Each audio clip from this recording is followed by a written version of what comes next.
It's Mario Lloyd, also known as Real Estate Guru PK, with the Realist Podcast.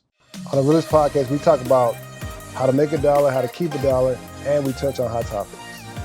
We're launching my Patreon with my whole real estate portfolio, and you're also going to get the podcast before it goes out on all the platforms. You can find me on Instagram at Real Estate Guru PK. You can find me on YouTube at Real Estate Guru PK.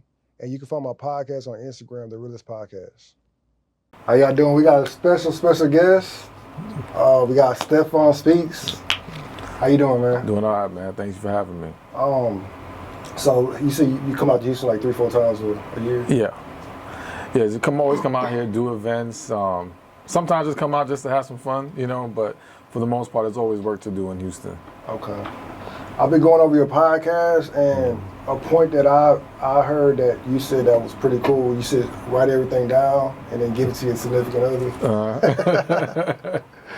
I'm gonna use that. Okay, good. I'm gonna tell you how it works. Okay.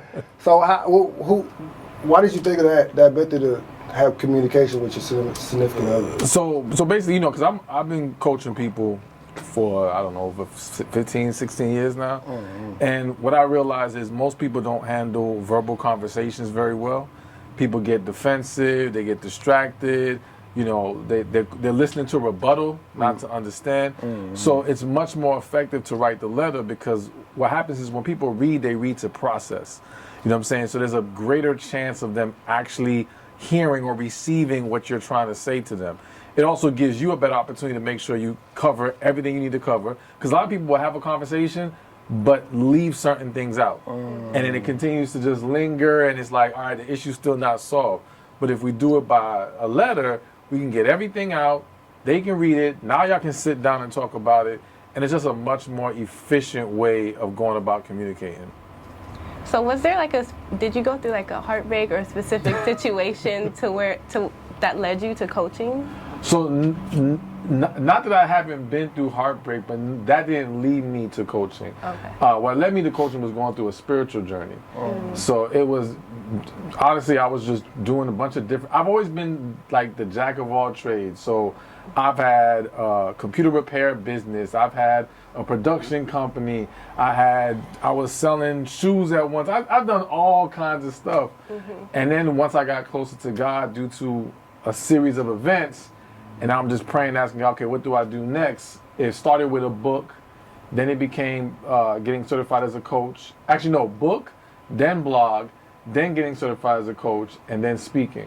So I never knew what the whole picture was. I just kept asking what the next step is, and kept following it, and then here I am now. Okay, that's interesting. We had a discussion about, like those, have you seen those videos?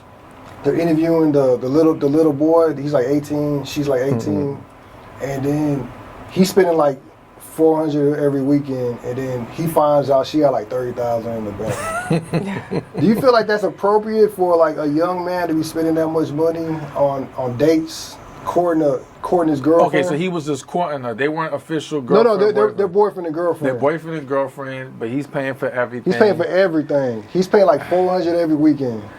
So, because he's 18, no, I don't think it's appropriate. I don't agree with it. Okay. It'd be different if he was a grown man. Then I'd be like, all right, it depends on where he's at and what, how he views relationships. Because to me, if you're a dude and you believe in being a provider, then to me, there's nothing wrong with that. But I don't think anyone should be spending what they don't have. You know what I'm saying? And if you're going to feel salty and upset because you gave this much money and she didn't have to give anything, then why were you giving that money to begin with? You should only spend what you're okay with. But for someone that young, I don't think it's smart. Forget appropriate. I just don't think it's smart for a man at that age to be spending that kind of money unless he has an abundance of money. And that's the only thing that's going to make a difference. It's like, all right, some kids grew up in a family of money, and their parents are giving it to them. All right, they want to spend it, because they're going to spend it on other stuff anyway.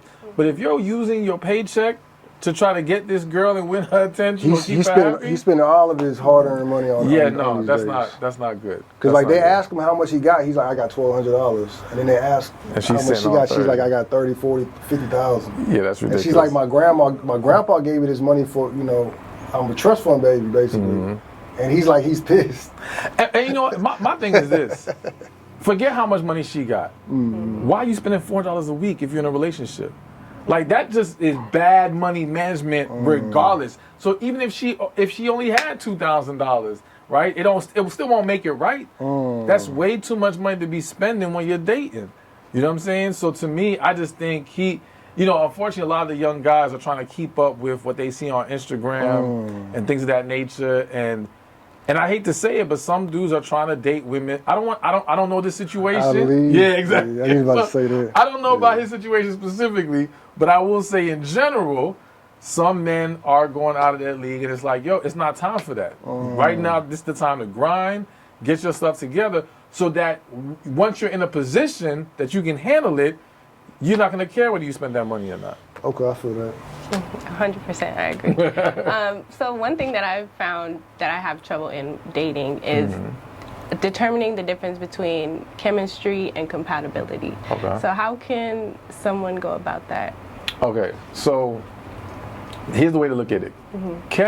Let's start with compatibility. Okay. Compatibility is more of a logical breakdown of how things look or how things should fit together. All right. So, and it can be viewed in different ways, but think about, like, if you go on a dating site and they say, oh, you're compatible with this person, it's because they're using certain factors like, oh, okay, well, you guys are both educated, you both come from this background, and based off our logic, that means you guys should get along well. Right?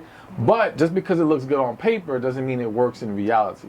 So a lot of people can be compatible, quote unquote, but they're not. It's not really clicking, right?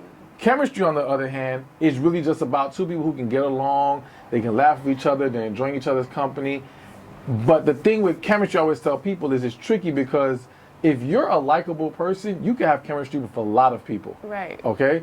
That don't mean that you're supposed to be with all those people. So you can't use chemistry as like the main thing to go off of. It's a piece to the puzzle, but you can't just rely upon it. And honestly, to me, what you need some compatibility. You definitely need chemistry, but most importantly, you need connection. And the connection is like it's deeper. It's you can be yourself with this person. It's you two just click in a way that you don't click with other people. You know, it's something I believe it's something spiritual going on. It's your spirit recognizing its match. So to me, when that deeper thing is there, that's when we should be moving forward. But we tend to go off that compatibility and chemistry a lot, and it blows up in a lot of people's faces. Yeah, it does. So you're not against dating sites? No, not at all. Not at all. Because to me, dating sites are just an easier way for people to meet each other. Okay. All right? It don't guarantee you're going to meet the love of your life or anything like that. But you can. I got clients who got married off of dating sites. So it can work. But it's really like, if you don't have time to go out, then you either got to do a dating site or you got to use social media. Right. You got to do something, you know. But if you're not going to use those things, then you're out of luck. So to me, I don't see anything wrong with it. I just think that people have to do their due diligence. And I think people need to learn how to get from online to in real life as quickly as possible.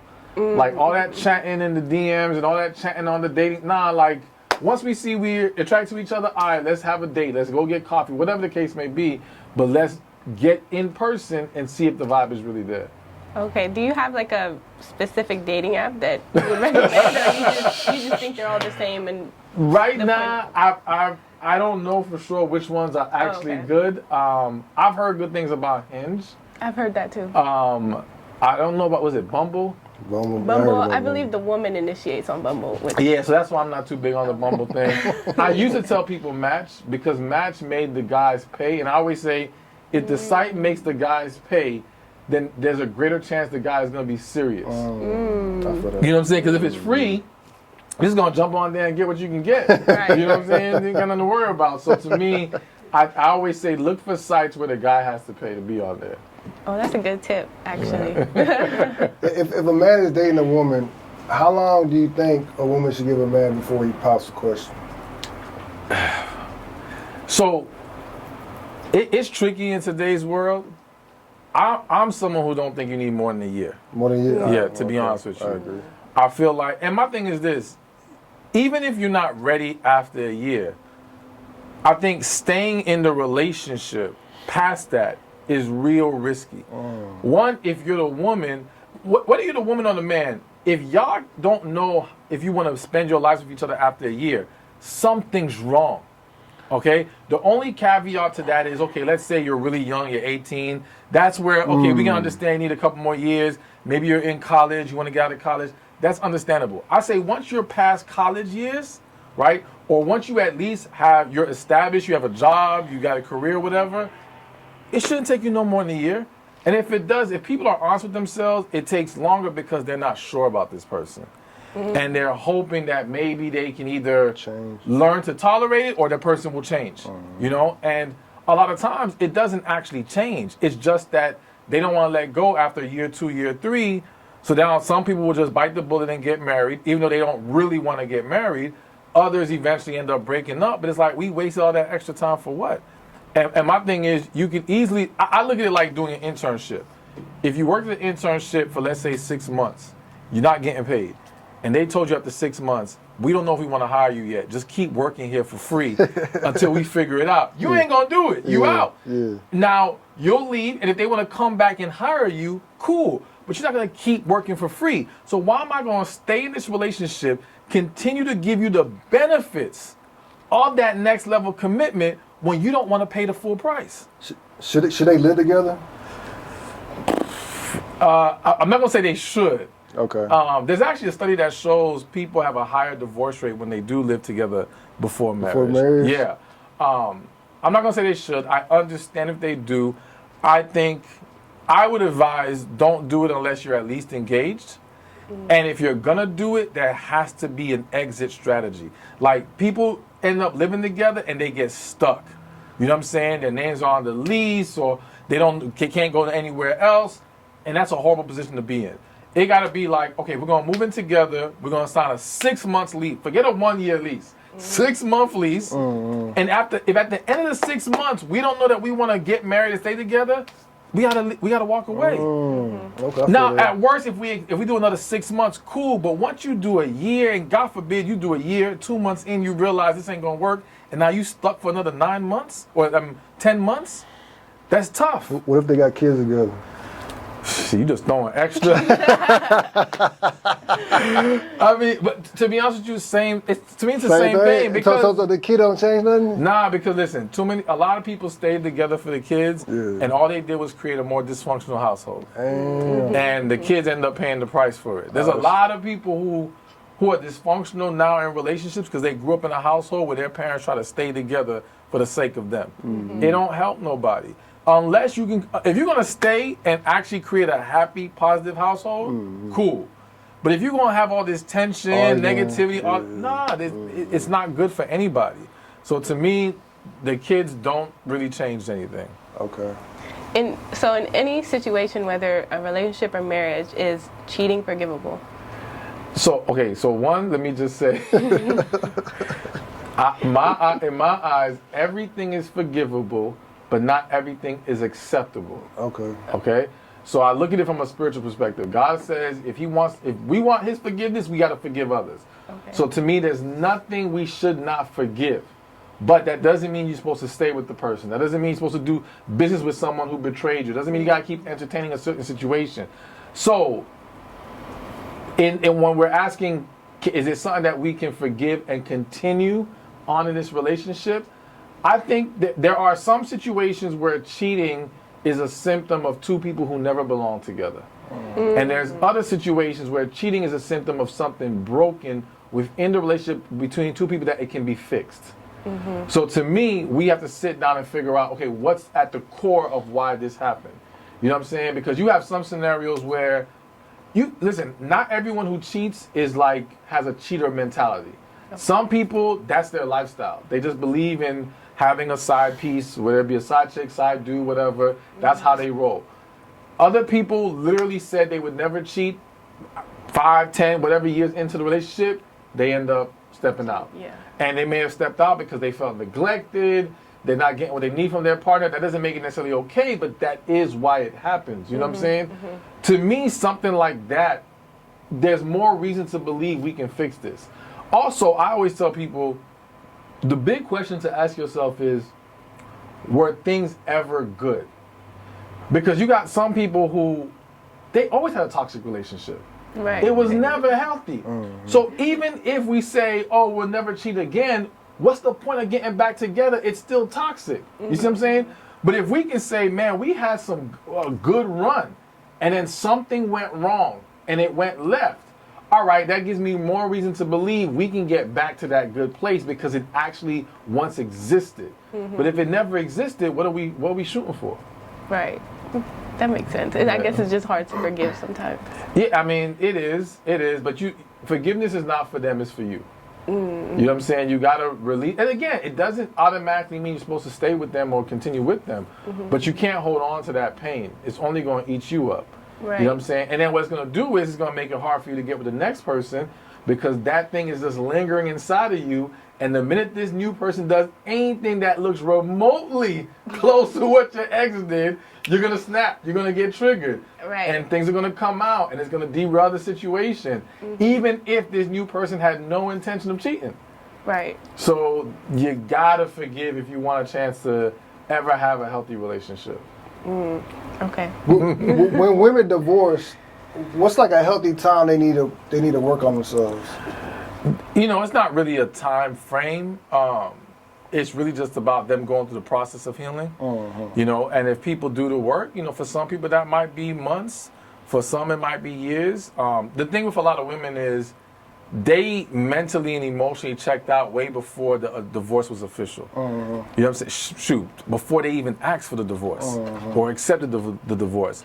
So what people have failed to realize is sometimes when you see somebody bounce back real fast, you're like, well, you just ended this relationship. But they're like, that relationship was dead inside of them for the longest. This isn't new. They were planning and hoping for their exit for a while. So, you know, it really depends on the situation, but more importantly, the amount of work they put into actually healing and making sure they're not holding on to anything negative from the past. Is it okay for them to move on before they officially get divorced? I don't think it's good to do that because, one, just out of the respect for the union of marriage, but also because in all my years of doing this, I can't tell you how many times I've seen people swear they're going to get a divorce, be right about to sign the papers or get the official order, and then people change their mind. Somebody talks to them, something happens, whatever. And that's why I tell people, like, you got to be careful dating someone who's separated but still married. Because they could be honest when they tell you they have every intention of leaving this person. That could be their whole plan. But you never know. It could literally be one day they come home and their kid is like, I wish you and mommy would stay together. And that could completely change everything. And now they feel guilty and they're like, man, I can't do this. So you just never know what's going to happen. That's why it's just best to wait for it to be official. Once it's official and they're done, all right, do what you want to do. If the woman keeps on getting like men that, like they keep on getting the same type of man they divorce, well, what does that mean?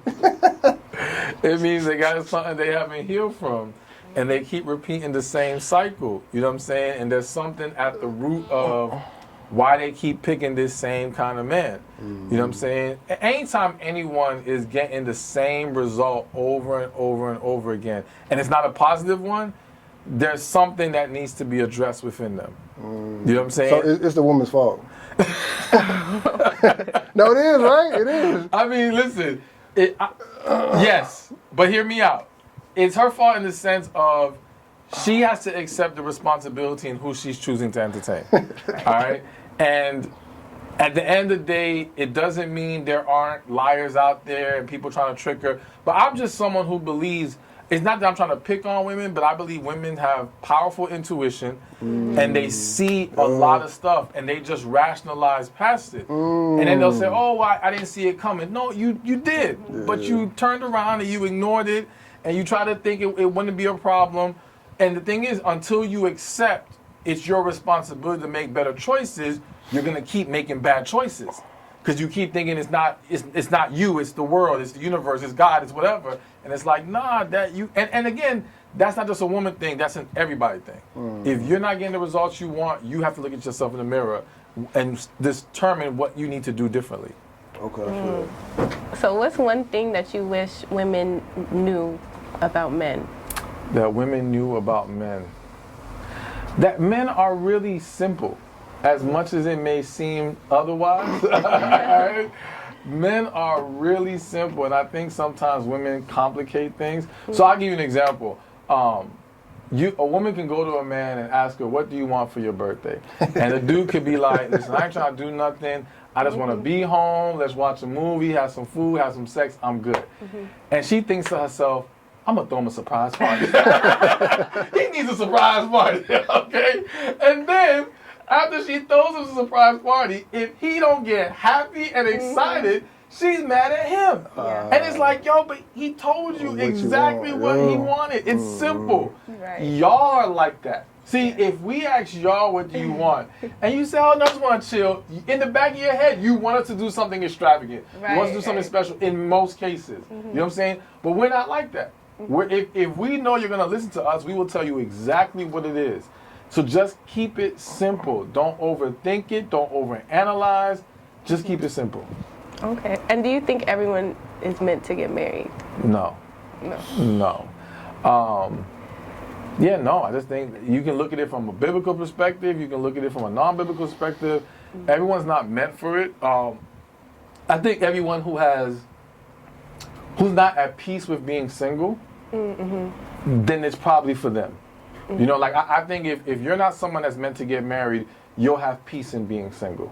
You see what I'm saying? If you don't, then maybe you are meant to share life with somebody. So I do think the majority of people are meant to be married, but I don't think it's everybody. Okay. If you had a daughter, what would you tell her about men? If I had a daughter, outside of men are simple. What would I tell her about men? I would just tell her, like, it's up to her. She can't wait on a man to do right by her. She has to do right for herself. So basically, it's like I'll have women come to me and say, well, actually just yesterday or 2 days ago, someone asked me, why would a man stay with a woman for all these years if he has no intention of marrying her, right? And I was like, because he's still getting benefits from the situation. Exactly. So there's no reason for him to leave. And if you're waiting for him to be like, well, the right thing to do is let her go because you can't do that. If you live your life that way, you're going to get screwed over. You have to determine what's best for you, and you got to pull that trigger when necessary. Because people will use you. If you let them, they're going to use you. So you just have to understand that it doesn't mean all men are bad, but God forbid you end up with the bad man. And if you're waiting for him to do right, well, you're going to be waiting forever. And not only will he do you wrong, he will take advantage. He will hold on to you for dear life. He will pull out all the stops. You have to be willing to shut that door, keep him out, and don't entertain it. If you had a son, what would you tell him about women? So much. What would I tell my son about women? You tell him the whole game? No, I would really tell, one of the things I would tell him is that he has to understand the emotional side of a woman. With everything, there is a huge emotional component that I think men are oblivious to, and we're not trained on how to handle it, which is why we make things worse in a lot of situations, because we're focused on logic and we're overlooking how she feels about things. All right? And it's not even just that. Like, I'll give you one example. I learned a long time ago, you know how they be having these women empowerment events and things like that? Women can go to those events, and the content of the event, the information given, could be pure trash. However, if the event has nice decorations, food, like it's an experience, they will come home happy. They will love it. They love the ambiance, how it pours into them emotionally and makes them feel, even though the actual content, it didn't really do anything for them. So when you start to understand that, you can actually use that to your advantage to enhance certain experiences with your woman, because she's always looking at the experience. That another example that's popped in my head. This is why, like, a dude could plan out a vacation for a woman, and to her it's like, this the hotel you picked? This is what you got? Like, to her, those little details matter. because again, they changed the experience. To him, it's we out of town. We where we supposed to be. We're on vacation. We should be good. But to her, it's like, no, I need the details. Exactly, Yeah. and all these other things. So I would really tell my son, like, learn and understand that, and that will get him very far with a lot of women. Would you tell him to try to get a woman that he's attracted to, or try to get a woman that likes him for him? That's what I'm telling myself. So okay, I'm gonna say this because I'm someone that I cannot be with someone I'm not attracted to. Yeah, me too. I mean, like, no, but I get it. Yeah, There was a dude in the barbershop that once said he was dating a 9 and his life was miserable. He started dating a 5 and he is happy as hell and he'll never go back to a 9. Okay, so I'm saying. For some men it works, Yeah. right? My thing is, whoever you date, you have to ask yourself, can I be what they need them to be? If you can pour into that, and we're just using numbers to put context, if you can pour into that 5 the way you would pour into that 9, cool. Then that's fine. But there's some people, it's like, nah, if you ain't that, they're not going to come with the same effort and energy. So to me, it's like, then don't waste that person's time. You see what I'm saying? It's like, no, then wait for what you really want and that you can actually pour into properly, you know what I'm saying? And if that means you have to improve things about yourself to get that, cool. But I do think for men and women, but we'll just focus on men for a second, everyone has to understand there's always a trade-off.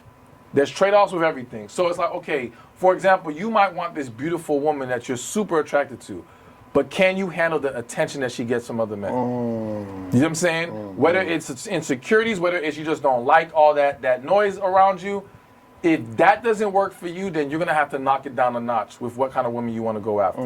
Because you're going to stress yourself and her out when she can't control that. You know what I'm saying? There's women out there, when they go out, they constantly get attention, whether they try or not. They could wear, sweatpants and to them look homely and they still get hit on. So it's like, you got to ask yourself, can you deal with that? And there's other things, with certain kinds of women, they might have a taste for the finer things in life. It's not about just giving her that in the beginning to get her.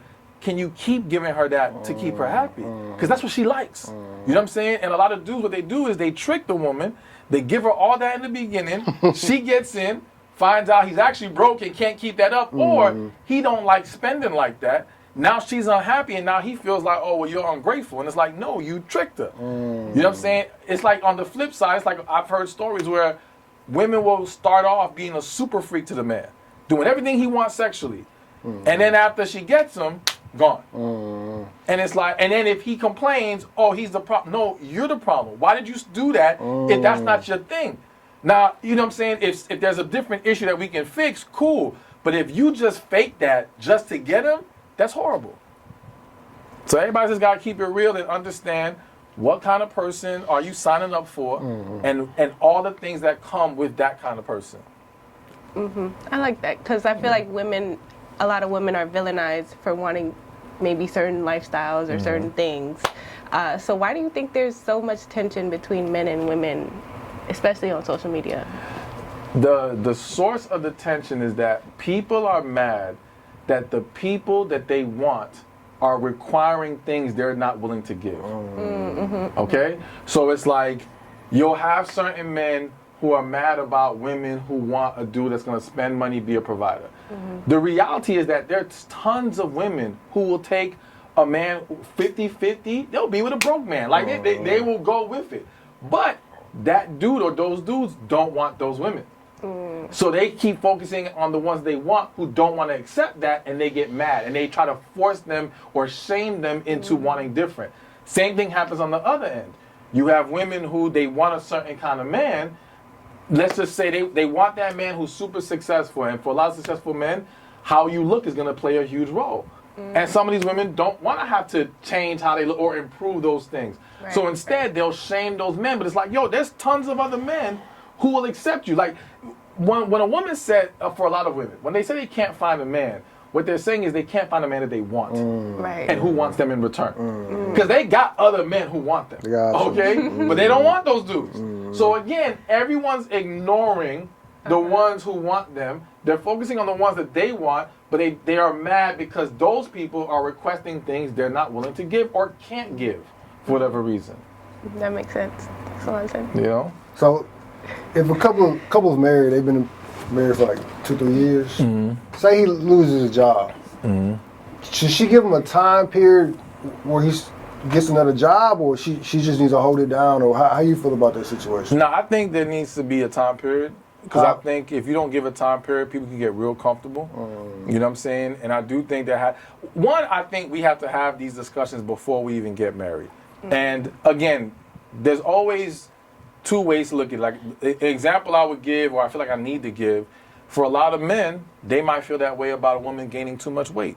You got to have that conversation before you get married. You can't be afraid to tell her, like, listen, there's a line that if you go past this line, all bets are off. We gotta be real about it from the jump, you know what I'm saying? Because if you want to try to play the role like, oh, I'll be okay, I'll be fine, and then you mad and you salty because now she done gained all this weight, and no one's talking about it, so there's this tension now, and all it does is destroy the relationship.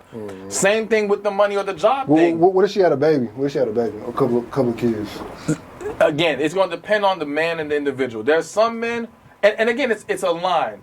I always say, some men will say, listen, if their girl gained 50 pounds because she had a baby, that may not be a problem for him. But if she gained 100, that might be the problem for him. There's a line, you know what I'm saying? But there needs to be an understanding of what that line is. Because if not, when it happens, it's really hard in that moment, if you never talked about it before, to be like, baby, you're getting too big. You know what I'm saying? Because you know that's going to lead to a lot of problems right there. So you don't say anything. But the same thing happens with the money situation. It's like if a woman doesn't let a man know, like, it's not about... See, a lot of people aren't saying how they feel because they're afraid of being labeled like shallow, gold digger, whatever the case may be. But you got to be real with yourself about where you stand, what's important to you, what you need. So that woman needs to let it be known, like, listen, you know, I'm not cool with you lose your job and you just think it's all good and I'm just going to hold everything down indefinitely. Like, I don't mind taking care of things for a while, but you got to be actively looking for work and trying to make some stuff happen. Or if you can't find work, here's other ways you can contribute. But we should be planning for that in advance so that when the time comes, there's less tension from the situation. You know what I'm saying? And when people know what the deal is up front, they'll be quicker to handle their business. But if you didn't tell them what the deal is, then they'll let stuff drag on. And then someone who started off out of work for a few months, now it's years and they haven't found work. And a lot of times it's not because they can't find work. They don't want to accept the work available. You know what I'm saying? Yeah, I know people that and they feel like they can get away with that. So they do. But if they knew, man, I'm going to lose my partner if I don't pick something up and just make some kind of money, then what's going to happen? You know what I'm saying? This is going to turn into a messy situation. So how long you giving them? I mean, that depends on the people. For some, it might be 3 months, 6 months, a year. I think it also depends on the lifestyle they're living. Another thing is, how did they plan? Like, do they have savings? So it's going to vary from couple to couple. But to me, in my head personally, I'd be like, yo, it shouldn't even go past a year. And that still seems like a lot. But again, you got to consider things like, okay, are they getting unemployment? Is there other money coming in? So it just depends on the factors involved. Okay. You know? So one thing I noticed, like kind of a trend, I guess, on social media is like men expecting sex after the first date. But what I don't understand is, why not just pay for it? Why do you think that is? One, because paying for, well, okay, there's a lot of stuff wrong. There's a lot of ways to go with this. So I'm gonna throw some possibilities out there. Okay. All right. So one possibility is that depending on how much the date is, the date might be cheaper than paying for it outright. At least we're talking about just the first date. Okay. Because you said after the first date they want to have sex. So if that first date only cost them $100-something, that might be cheaper than what they have to pay if they go find a prostitute. Right. Also, if people are honest, the paying for it is very transactional. There's a lot of guys out there, they don't want just the they don't want just the sex. They want her desiring him. They want those extra layers that come with someone who actually likes you or is into you. You know what I'm saying? So that's why I think for a lot of people, they would prefer that route. Not to mention, the woman that he's dating is very much probably someone that he's very attracted to. He has a desire for. Paying for it, that doesn't automatically mean he actually desires that woman. It's more so, okay, he just wants to get off right now. He needs an outlet. He goes and pays for it. Right. So unless that person that he's paying is someone that he actually, like if the girl he took on the date said, listen, let's not even waste no time. Give me X, Y, Z amount and you can have me for the night. He'd probably do that. Right. A lot of dudes would probably do that. Some will say they won't, but I always say when it comes to paying for it, when men say they won't pay for it, it's really about the price and the person. Because the analogy I always give is, if a woman of his dreams or he thought was so fine came to him and said, listen, just give me $1 and you can have me for the night, right? I don't know if there's a man on earth who's not going to pay the dollar, okay? Right. But once the number gets higher, or the person who's requesting the money is less desirable, that's when people's like, oh, I would never pay. Yeah, you would. If the price is right and the person's right, you probably would. And what people don't realize is, for some men, especially men who are very successful, what is $1 in that situation to some average guy, 1,000 might be $1 to that rich guy. Right. You see what I'm saying? If he has an abundance of money, it's nothing to him. So that's why he may just spend it just to get some, because it's easier and more convenient. But also people have pride. Some people just feel like that I shouldn't have to pay for it. They feel like their game, their personality or whatever should be able to get that woman. So there's a lot of different reasons why. But I think mainly is like men when they like that person, they want that person, that's what they're focused on. So they're just trying to get it from her, not just any random person all the time. Okay. So I guess it would have to do a lot with ego as well. Definitely ego's involved. Definitely ego's involved. And I think also for men, they do feel like, well, technically they are already paying for it by taking the woman on the date. Right, Some men view it as, well, money's still being spent, money's still being invested, which is why some men feel like, why shouldn't he be able to get some sex afterwards? I'm not saying it's right or wrong. I'm just telling you that's how some view it. You know what I'm saying? Right. So to them it's the same. But again, the woman they take on a date is more likely someone that they actually want to entertain on some level. Going to just pay for it is just very random. You know what I'm saying? Right. Okay. Say you're married. Say your wife and your son or your daughter, whoever. Say they're drowning. Who you say first? You come with these questions. So you said wife or son? Wife or son, wife or daughter, whichever. Wife. Wife? Wife's You say your wife it. first? Damn. To me, I'm a firm believer that spouse is God, spouse, child. Okay. You know what I'm saying? It don't mean we don't love the child, but if we can only pick one, it's the spouse. Okay. You know what I'm saying? That's just the way I just view it as a principle thing. Okay. You know what I'm saying? But I know other people view it differently, and I do think in relationships or in marriage, that's the way it should be as well. Like, I think too many people put their kids over their partner, and they don't realize how much that destroys the relationship or can destroy the relationship. And they don't understand. People have to be real with themselves. One of the reasons why they put their kids over their partner is because they're not really in love with their partner. And they're hiding behind their kids. They're able to tolerate this person because they have the distraction of kids. They have the distraction of work. They have other things going on in their lives. If you took that all away, it'd be a wrap. They could not tolerate their partner any longer.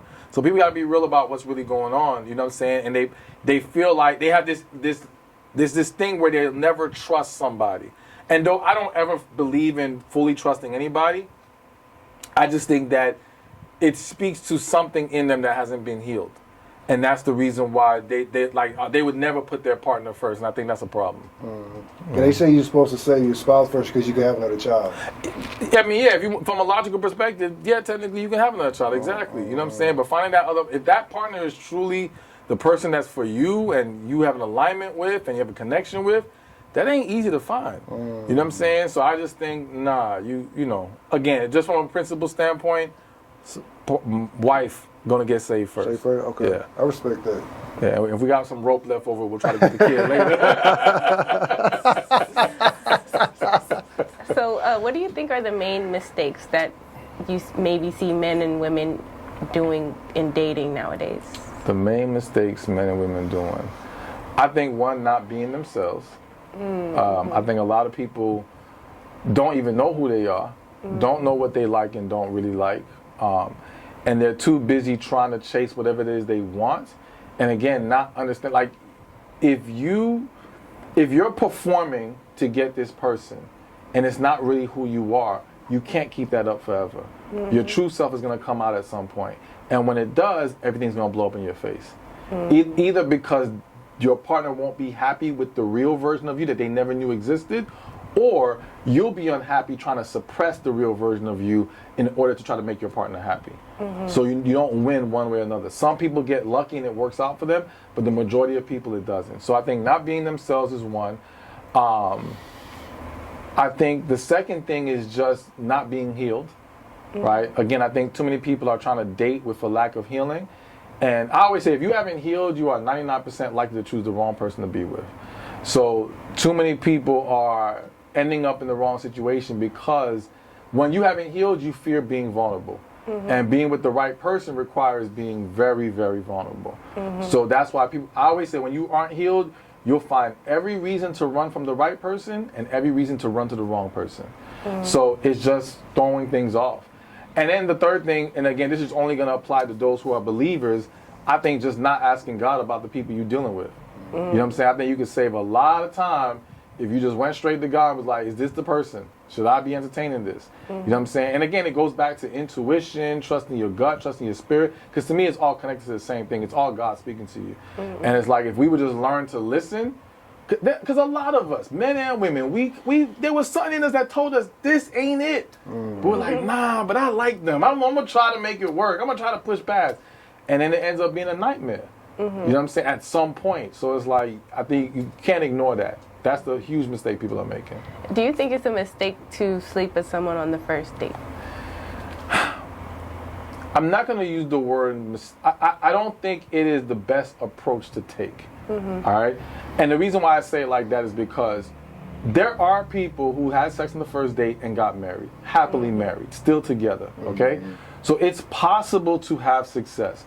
But I always tell people, for every one story of success, I could probably show you 1,000 more failures. Right. So this isn't, the odds are not in your favor that this is the right way to go about things. And just putting the spiritual aspect aside, the problem is if you have sex too soon, it can blind you. And what people don't realize, it can blind you in two ways. People only consider the fact that it's going to be good, and that clouds your judgment. But it being bad can cloud your judgment in the sense of, there have been plenty of people who, when they first had sex with somebody, weren't as good as they could have been because they were nervous, they were anxious, the woman wasn't fully comfortable, so she wasn't opening up, so the sex was trash. And so now both parties like, nah, I can't do this. This isn't going to work for me. Not realizing, had they just spent more time getting to know each other and getting comfortable with each other and allowing themselves to truly open up, it would have took things to a different level. There's a lot of people who, it ain't good the first time, but it ends up being amazing later because they needed time to warm up to the person. You know what I'm saying? And so having sex so quick and using that as a way that we judge that individual and them as a potential partner, it can trip some people up. So I think it would be best to wait, make sure you guys are truly on the same page, make sure there's an actual connection, all these things. Now, if you're just doing it because you just want to have fun, that's every grown person's choice. Right. But if you're aiming for something serious, I would highly suggest holding off. Okay. And is there like a time frame for that? Or I always hear like the 90-day rule. So the time frame, this is the way I look at it. Because I'll be honest with you, the time frame is more important for women than it is for the men, or at least women are looking for that more than the man is. Now, again, we're going to put spiritual to the side, because if we're looking at spiritual, they're going to say wait till you get married. And I always say, we know most people ain't waiting till they get married, whether they believers or not. So rather than 90-day rule, I always tell women, don't do it until you are okay with whatever happens next. Meaning, if you sleep with him because you're thinking he's going to call you tomorrow or he's going to like you more, so it's going to escalate the situation, and when it doesn't happen, you feel used, cheated, broke, then you should not have had it. Okay. You see what I'm saying? Now, if you just get to a point where you're like, you know what, I want to do this, and even if this whole thing doesn't work out, I'm cool because this is what I wanted to do, that's different. You see what I'm saying? Because at least we're eliminating that whole feeling, hurt, used, cheated, because that's the feeling that lingers with a woman and now sabotages her for her next situation. You see what I'm saying? So we want to try to avoid any kind of negative feeling surrounding it as much as possible. So just wait till you're truly comfortable. You know what I'm saying? That's good advice. When you're dating somebody, how fast do you think it will be appropriate time to let them meet your mom and your dad? You know, everybody's different. I'm a firm believer that they shouldn't be meeting nobody until y'all know that y'all want to be together. Like married or together? No, just at least committed to each other. Okay. You know what I'm saying? If we know, okay, we're on the same page, we want to be together, all right, now introduce them. But the problem is when you introduce people too soon, again, you can sabotage the relationship in multiple ways. So even using kids, people will introduce this person to their kids, and they don't understand that person might use the relationship with their kids to their advantage. I can't tell you how many people did not know how to let go because they was like, well, this person's so good with my kids. Or it's going to hurt my kids' feeling. You know what I'm saying? And I'm like, yo, but you're not happy. You know they're not the one. And then literally that situation can turn into someone who wants to walk away to now they're married. But they always knew this wasn't for them. So to me, you got to be careful because also it's with family. You introduce them to family, and sometimes family can end up sabotaging, or they can end up like loving this person, thinking, oh, you got to get with them. And this person could turn out to be horrible. But the family they just see the image on the outside. And they might tell you, oh, you're tripping, you're this, no, you need to give them a chance, blah, blah, blah. And if you add the layers of, if your family members went through their own toxic relationships and did not leave, well, they're not going to tell you to leave a toxic person. That's what they're accustomed to. So now they're going to be pushing you to stay with someone you don't need to be staying with. So it's introducing outside noise when you don't need to because it can make things difficult for you. So I would just say, wait till you guys have done your own due diligence. You want to be with each other. Now you can introduce them to family and friends. You see what I'm saying? You need that foundation first. Okay. So as a coach, in your time in coaching, is there like a story you've come across that has deeply impacted you or that you just kind of always remember?